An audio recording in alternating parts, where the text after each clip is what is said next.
The Not on Tobacco program was created by the American Lung Association and West Virginia University in order to try to combat the number of teen smokers and provide quitting information and options. The program is for 14 to 19-year-old daily smokers who are interested in quitting.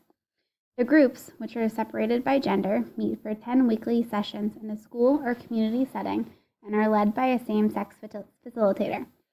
The goals of the program are to help teens quit smoking, to reduce the number of cigarettes if unable to quit, to increase healthy lifestyle behaviors, and to improve life skills such as stress management, decision-making, coping, and interpersonal skills. My question is, was this program effective at reaching its goals for the targeted population? One of the key players in the Not on Tobacco program was a CDC-supported Prevention Research Center, or PRC, known as the West Virginia University Centers for Public Health Research and Training. They formed a partnership with the state's health and education departments, the Coalition for a Tobacco-Free West Virginia, and the American Lung Association. Because West Virginia has one of the highest smoking rates, these groups worked together, initially without the ALA, to develop the original plan to attempt to reduce teen smoking. They sought to develop an effective plan that could be implemented across the state. The CDC, ALA, and other organizations provided additional funding for the PRC to launch the Not on Tobacco program. The addition of the ALA gave the program a vision for the nation. The collaboration identified what the local and national needs were in a cessation program and worked together to develop the program. Together, they developed a theoretically based project that was committed to community-based participatory research methods. Public health professionals focused on health, education, and prevention came together to work on this effort. The contributors were made up of teachers, students, and healthcare professionals, alongside with ALA professionals who were able to provide expertise on program development. The PRC created the structure for evaluating the scientific merit and effectiveness of the program. The external stakeholders were the teenage students, the families of the teenagers affected by teenage smoking, and the school personnel. The personnel made the program design possible to easily implement. The teenagers were involved in the programs to try to quit, and their participation affects their family members. Having school personnel as stakeholders allowed use of community buildings as a resource for hosting the program. This also allowed for easy crossover to other areas. The facilitators tend to be teachers, school counselors, or nurses, all whom are considered community resources for dedicating their time and effort to working on the program. The researchers and the ALA collaborated with the educators because they felt they would be vital for the development with their knowledge of tobacco-related issues that could help identify research priorities and shape the research questions. Trial and error and feedback led to the finalized program. For example, facilitators gave feedback that some students presented with mental health issues beyond the facilitator training. As a result, the PRC developed a mental health referral protocol. One social factor that hinders tobacco cessation's progress is the presence of tobacco. As seen in Table 13-3 in our text, tobacco remains the highest actual cause of death, sitting at 18.1% in 2013. As discussed in our lecture, social determinants of health can play a role in a person's decision to smoke. Persons with less education are more likely to have a lower income or socioeconomic status, and therefore may have less access to health-promoting resources. Additionally, children growing up in a rural environment have been shown to begin smoking at a younger age. Although the prevalence of smoking did decrease in 1964 after the Surgeon General released a report on smoking's effects on one's health, many adults who are familiar with and educated on the health risks still choose to smoke. Children might choose to smoke because they are impressionable and see their parents or friends smoking. Laws do try to regulate the presence of cigarettes around minors. In 1970, Nixon signed a law to ban tobacco advertisements on television and radio. School zones are tobacco-free. In many towns, such as my own, even though the legal age to buy tobacco products is 18, the town's tobacco regulations raised this to 21, and they also restrict the sales of flavored tobacco products. Everything around us is a social determinant that can influence us. The correct health-related issues need to be promoted and access needs to continue to be restricted. In order to appeal to diverse perspectives, I think the program used same-gender facilitators in order to relate and provide a comfortable environment to the participants. There was a comparison group that used a brief self-help intervention, or BI, which was one 15-minute mixed-gender session. One study also examined the impact of place for carrying out the Not on Tobacco program by assessing the comparative public health impact. Although racial diversity wasn't very high, participants were from across the U.S., Europe, and Canada. The studies conducted in West Virginia and North Carolina used the following selection factors when determining which schools would participate: the type of community in the school locale, for example, rural or suburban, student population size, student-teacher ratio, geographic location, economic status of the community or county of the school locale, for example, whether it was above or below poverty level, and the percentage of students receiving free or reduced school lunches, and then racial and ethnic composition. 93.4% of these participants were white and 56% were female. The program addressed public health priorities because teen smoking had been elevated to a national health priority. For cessation, public health researchers recommend evaluating effectiveness and efficacy, which the Not on Tobacco program does. In a 5-year review of the program, including 5 states, results from controlled evaluations revealed an aggregate quit rate of 15% and 19%, respectively. The field-based evaluations revealed an aggregate quit rate of 27% and 31%, respectively. Not youth were 2 times more likely to quit than comparison youth.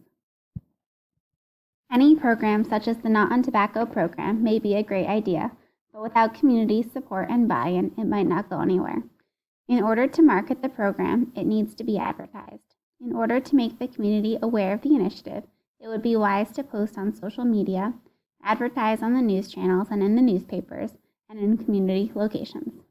It would also be advantageous to identify the stakeholders so that they can assist in promoting the program and getting the word out by advertising in the schools.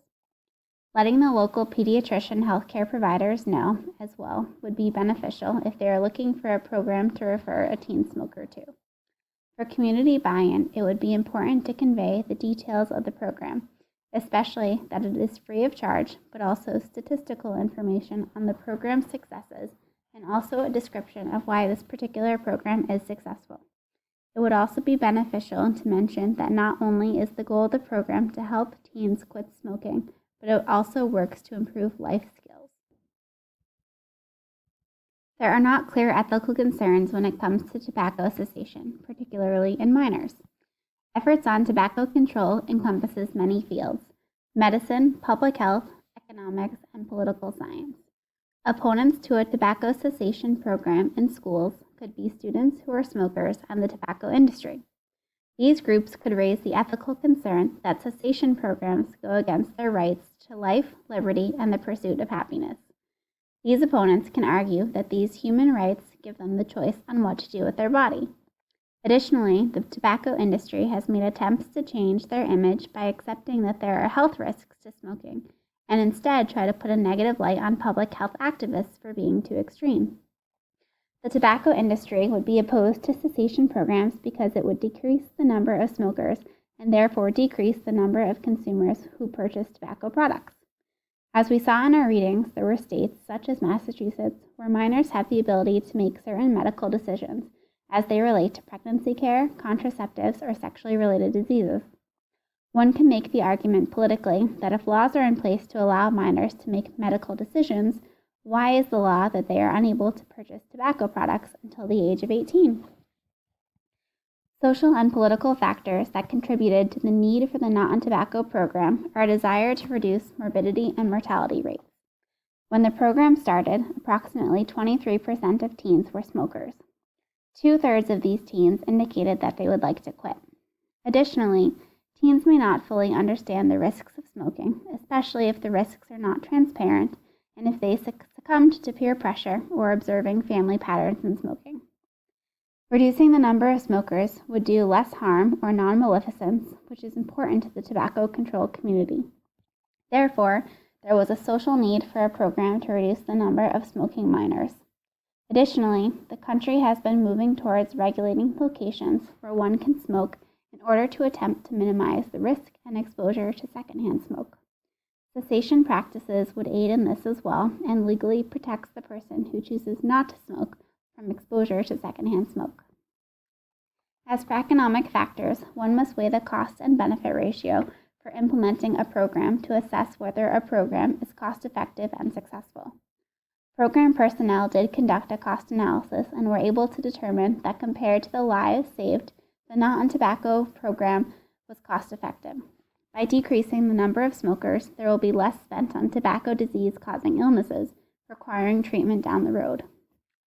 These factors affected how the program was developed because there was a demonstrated need for tobacco cessation options for those teens that expressed a desire to quit. Statistics also showed that most of the adult smokers in the U.S. started as a teenager. If the number of teenage smokers decreased, this would significantly decrease the number of future adult smokers. The program was conducted by volunteer facilitators and in schools, which kept costs down. The program wasn't forced on teenagers. Instead, participants were those who expressed an interest in quitting, and it was completely voluntary. It also taught students how to handle stress, how to resist peer pressure, and how to lead a healthy lifestyle. One reason the Not on Tobacco program was successful was because the surveys showed that 96% of participants actually enjoyed the sessions. If a participant is miserable during a program, they are very unlikely to find it beneficial and will lose interest. Additionally, in order to enter the program, teenagers had to have some willingness to quit smoking. In a short-term follow-up period of 3 weeks, those who quit smoking reported to still be abstinent from tobacco.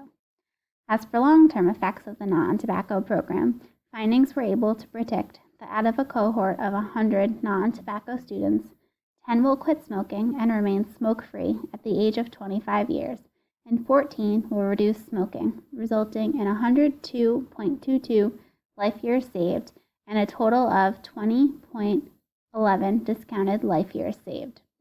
In the comparison group, only 6 will quit smoking and 9 will reduce, indicating 64.31 life years saved and a total of 12.65 discounted life years saved.